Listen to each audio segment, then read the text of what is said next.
Guys, welcome back to our channel the wheel of fortune 709 tarot. आप सभी लोगों को मेरा नमस्कार। ओम मनी पद्मे ओम साई राम, अस्सलाम वालेकुम, सत श्री अकाल। तो चलिए देखते हैं क्या है मैसेज ऑफ द डे।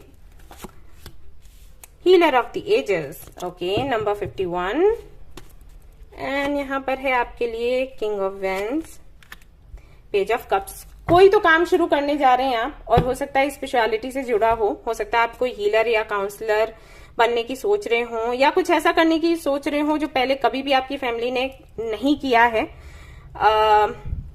लेकिन ये छोटे रूप में कर रहे हो तो आपके मन में डाउट हो सकता है कि पता नहीं इसमें सक्सेस मिलेगी या फिर नहीं। आपके लिए संदेश है कि आप लगातार कोशिश करें, करते रहें, गिव अप ना करें, आपको सक्सेस मिल जाएगी और आपको लगेंगे 6 से 7 महीने।